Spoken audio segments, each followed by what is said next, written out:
Assalamualaikum warahmatullahi wabarakatuh.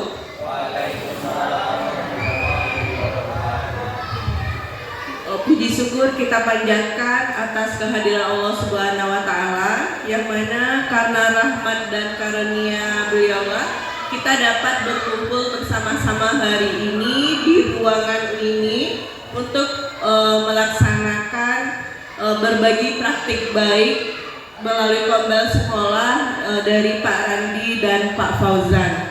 Dan salawat beriringan salam tak lupa pula kita kirimkan kepada Nabi besar Muhammad SAW, yang mana karena beliaulah yang membawa kita dari alam yang tidak berilmu pengetahuan kepada alam yang berilmu pengetahuan yang seperti kita rasakan pada saat ini. Baiklah Bapak Ibu semuanya, sebelumnya kami berterima kasih terlebih dahulu karena sudah meluangkan waktunya untuk mau bergabung di ruangan ini untuk melaksanakan kegiatan dari teman kita. Dan selanjutnya kita minta sambutan sekaligus pembukaan kepada Ibu Kepala Sekolah dalam hal ini, dalam pembukaan berbagi praktik baik ini. Kepada Ibu kami persilakan. Assalamualaikum warahmatullahi wabarakatuh. Yang terhormat Majelis Guru SDN 22 Muaro dan yang terhormat Bapak yang melaksanakan, yaitu berbagi praktek baik melalui komunitas belajar sekolah Kombelwa, yaitu Bapak Randi Kurniadi dan Bapak Fauzan. Beliau yaitu melakukan berbagi praktek baik melalui KBS ini, yaitu rencana tindak lanjut rancangan pembelajaran PJOK dengan model Sport Education Model SEM. Jadi melalui turnamen volleyball bola mini. Jadi di sini kan praktek baiknya yaitu melalui SEM, itu mengenai voli mini. Nah, kalau dapat ini kita terapkan di sekolah kita, dan ini kita laksanakan pembelajaran praktek baik ini dengan kegiatan berlanjut di sekolah kita ini. Nah, hanya itu acara pembukaan pembelajaran praktek baik untuk yang akan dilaksanakan oleh guru PJOK. Jadi Ibu menyarankan kalau dapat setiap kegiatan kita yang dilaksanakan dalam pembelajaran praktek baik ini akan dilaksanakan tindak lanjut untuk selanjutnya. Hanya itu yang dapat saya sampaikan. Assalamualaikum warahmatullahi wabarakatuh. Sekarang kita lanjutkan kepada Bapak Fauzan untuk mempresentasikan tentang praktik baiknya. Kepada Bapak Fauzan kami persilahkan.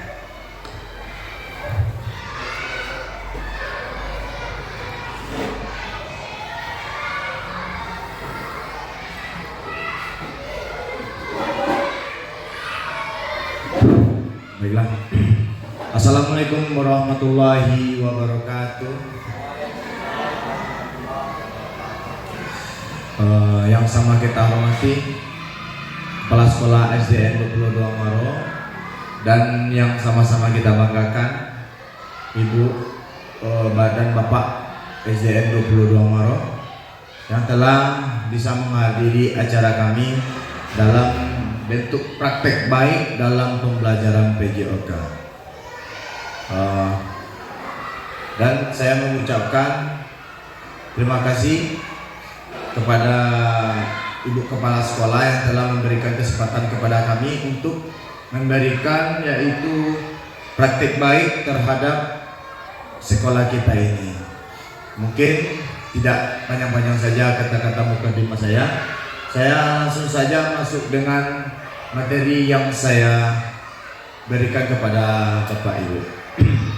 Ada di sini rancangan tindak lanjut atau RTL, rancangan pembelajaran berbasis Project Sport Education Model atau SEM,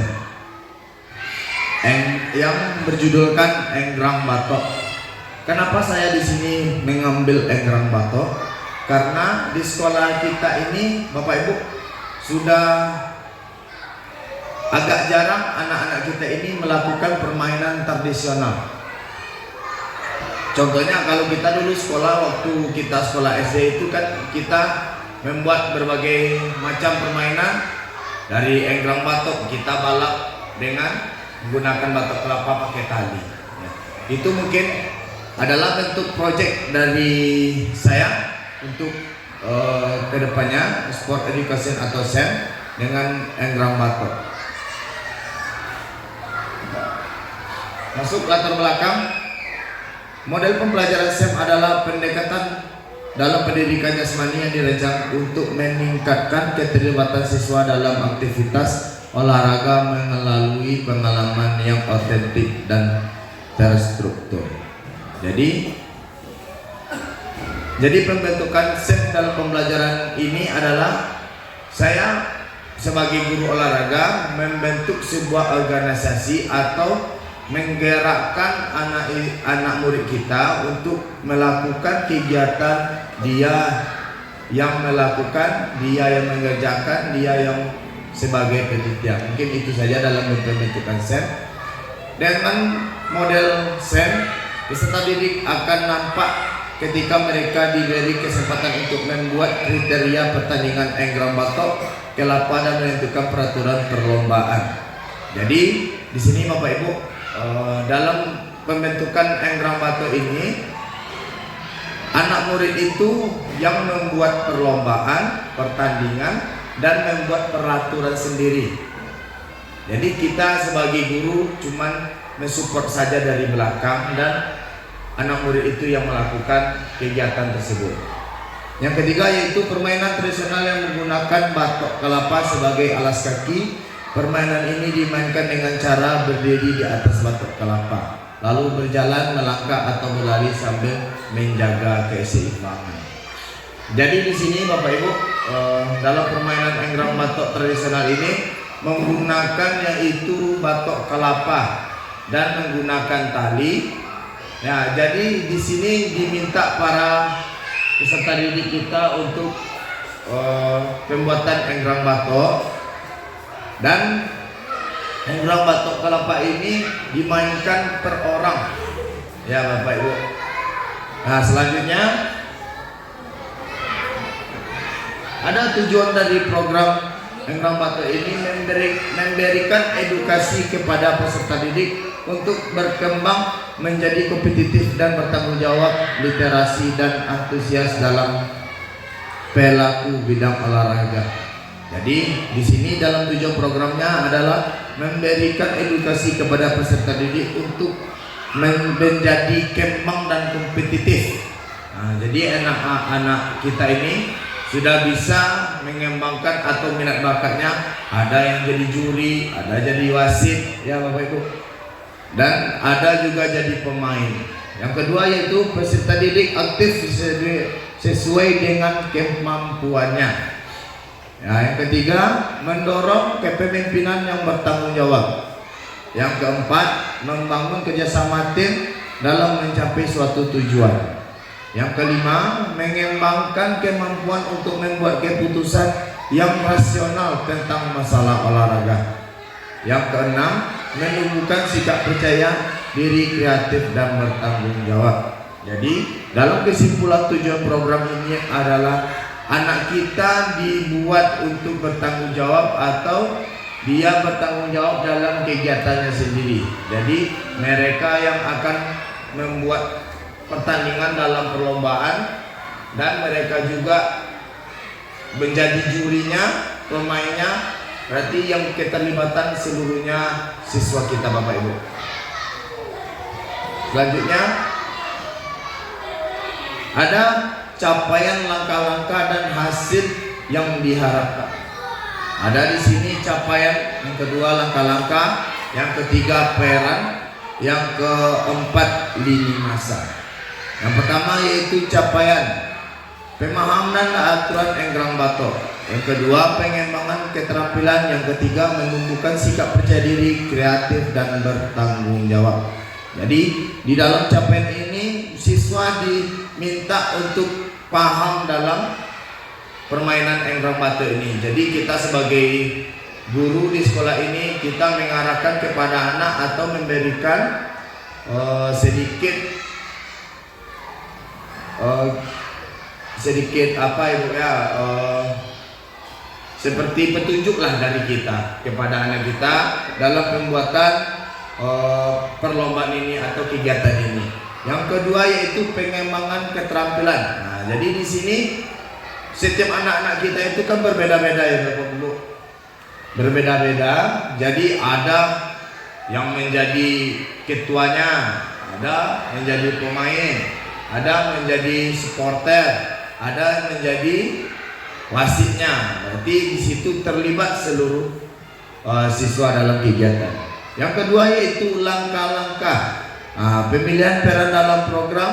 Yang kedua yaitu technical meeting. Yang ketiga ada pembukaan acara pertandingan. Yang keempat pertandingan batok kelapa. Dan kelima yaitu penyerahan hadiah. Mungkin di sini sudah jelas dalam langkah-langkah dalam pencapaian dan hasil yang diharapkan. Mungkin yang ketiga ada peran. Peran ini ada siswa itu atlet, panitia, juri, pelatih, manajer atau kepala sekolah, atau yang mensupport atau sponsor yang kegiatan diberikan. Yang terakhir keempat lini masa. Kegiatan ini adalah pada saat kelas meeting atau sesudah ujian semester. Jadi kegiatan ini diadakannya yaitu sesudah ujian semester atau di akhir semester Bapak Ibu sebelum menerima lapor. Ya, selanjutnya ada struktur dan mitra dalam komunitas belajar. Ya, tadi di sini sudah disampaikan oleh Bapak Randi tentang kurikuler, ekstrakurikuler, kokurikuler. Mungkin kegiatan ini berbentuk kokurikuler. Jadi ada perbedaan sedikit di antara perbedaan yang tiga tadi. Yang kedua peserta didik SDN 22 Maro. Jadi yang kegiatan ini dilaksanakan yaitu peserta didik dari SDN 22 Maro. Yang ketiga, program dilaksanakan setelah penilaian akhir. Jadi pelaksanaan ini dilaksanakan setelah ujian semester atau kelas meeting setelah ujian semester itu kelas meeting. Yang keempat, penanggung jawab kegiatan adalah kepala sekolah. Yang kelima, koordinator proyek yaitu guru POJK, anggota komunitas belajar atau KBS kita sebagai guru-guru di SDN 22 Maro. Yang terakhir ada guru dan staf semua yang terlibat. Jadi selagi kita mensupport anak dalam bentuk kegiatan ini, kita sebagai guru dan staf tenaga kependidikan SDN 22 Maro ini harus terlibat juga Bapak Ibu dalam kegiatan anak kita.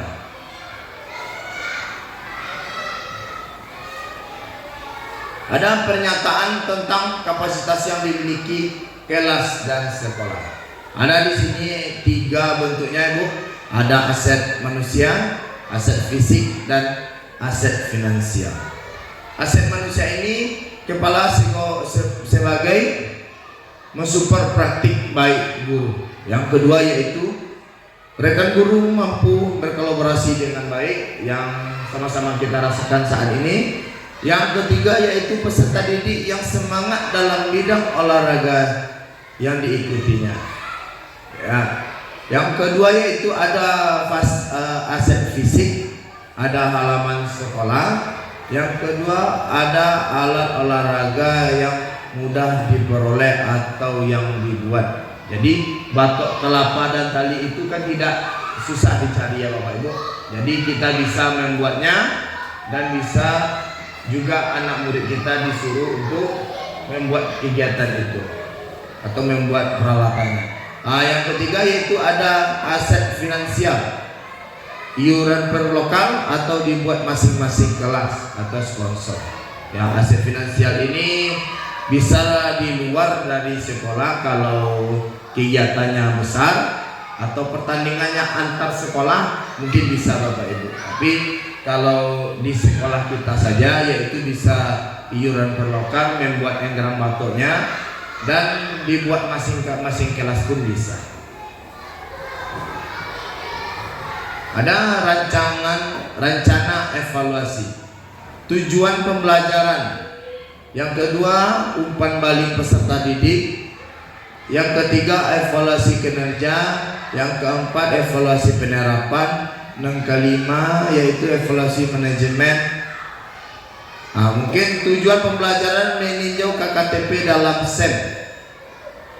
Mungkin meninjau KKTP dalam SEM ini Bu, dalam bentuk pembelajaran, apakah dalam bentuk pembelajaran PJOK, dia ada berbentuk kondisi fisik, dan dalam kesenian juga ada membuat enggram batok tadi. Umpan balik dari peserta didik tentang pengalaman belajar SEM, mengumpulkan pendapat melalui refleksi.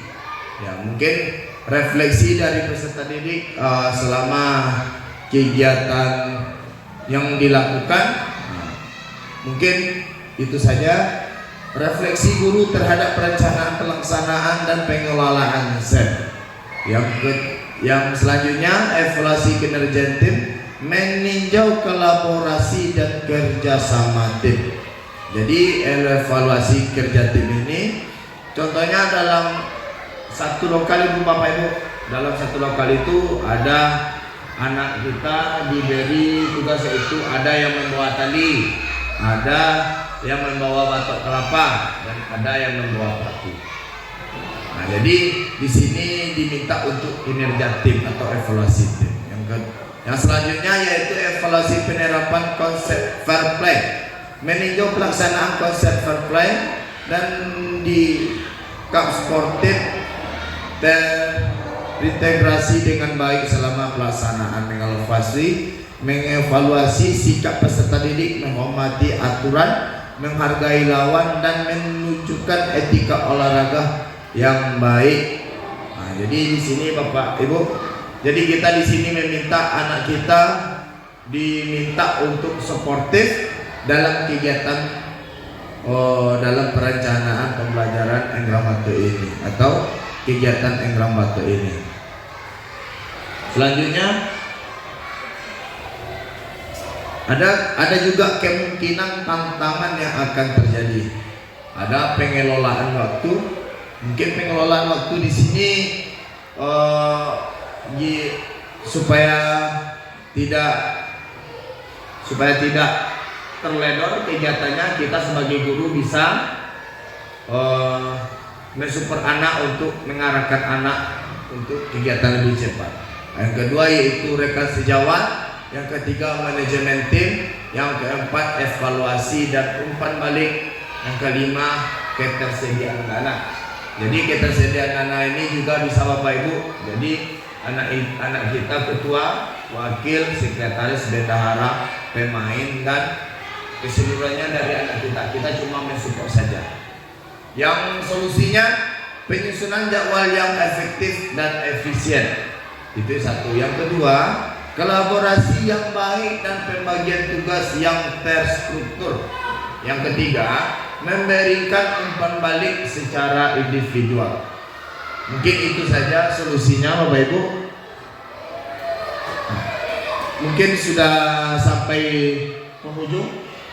Mungkin itu saja dari saya. Kalau ada Bapak Ibu ingin ditanyakan atau memberikan saran kepada apa yang saya paparkan di depan, dipersilakan. Oke, terima kasih kepada Bapak Fauzan atas presentasi praktik baiknya. Sekarang bagi Bapak Ibu yang ingin memberikan saran atau pertanyaan kepada Bapak Randi dan Bapak Fauzan, kami persilahkan. Assalamualaikum warahmatullahi wabarakatuh. Sebelum memberikan sedikit pertanyaan, jadi apa yang ditampilkan tentang praktek baik yang disampaikan oleh Randi dan Pak Fauzan tadi sudah baik. Mudah-mudahan dengan kegiatan ini dapat terlaksana dan nanti di sekolah kita. Nah, sedikit yang ingin saya tanyakan dari kedua tentang praktek baik tadi, yaitu pelaksanaannya kan sudah ditentukan bahwasanya pembentukan panitia itu kalau tidak salah dengar tadi akhir bulan ini. Ya, kegiatan batok kelapa tadi ini melibatkan kelas berapa saja? Nah, kalau misalnya tadi ada tantangan biaya, kalau rasa mungkin kelas 4, 5, dan 6 ini sudah ada uang sosialnya. Jadi bisa kita pakai untuk biaya tentang batok kelapa tadi. Nah, itu dua pertanyaan. Terima kasih. Assalamualaikum warahmatullahi wabarakatuh. Baiklah, kepada Ibu Lucy terima kasih yang telah memberikan pertanyaan kepada kami atau kepada saya tentang kegiatan Engrang Batok ini mungkin dipatokkan kepada seluruh lokal mungkin Bu. Jadi pembiayaan ini kan tidak diwajibkan tadi. Jadi kalau kegiatan ini bisa dibawa saja dari rumah Bu. Jadi pembiayaan ini tidak diwajibkan baik itu dalam iuran. Cuma kami dalam merencanakan dalam kegiatan ini. Jadi kalau kegiatannya makin besar tuh perlu sponsor kan Bu. Jadi mungkin kegiatan ini mungkin untuk kita dan iurannya pun tidak dituntut betul dalam kegiatan selanjutnya. Mungkin rancangan dalam kegiatan ini saja Bu. Jadi pembentukan dalam kegiatan ini dilibatkan dari kelas 1 sampai kelas 6 mungkin Bu. Mungkin itu saja jawaban dari pertanyaan tentang Engrang Batok tadi. Mungkin saya kembalikan ke moderator. Terima kasih. Baiklah Bapak Ibu, dengan berakhirnya jawaban dari Pak Randi dan Pak Fauzan tadi, maka berakhir pula lah kegiatan praktik baik kita hari ini. Semoga bisa berjalan lebih baik ke depannya lagi. Saya akhiri dengan wabillahi taufik wal hidayah. Assalamualaikum warahmatullahi wabarakatuh. Warahmatullahi wabarakatuh. Nah, terima kasih atas waktu yang diberikan. Sedikit merefleksi tentang kegiatan praktek baik tugas PKG PJOK yang telah disampaikan oleh Pak Randi dan Pak Fauzan. Ini sudah begitu baik karena di sini sudah tergambar tentang kolaborasi dengan berbagai mata pelajaran dan berkolaborasi dengan guru kelas yang ada di SD 22 Maro ini. Mudah-mudahan dengan adanya kolaborasi ini sehingga apa yang kita inginkan tercapai dengan baik. Nah, itu sedikit refleksinya. Saya sudahi dengan Assalamualaikum warahmatullahi wabarakatuh.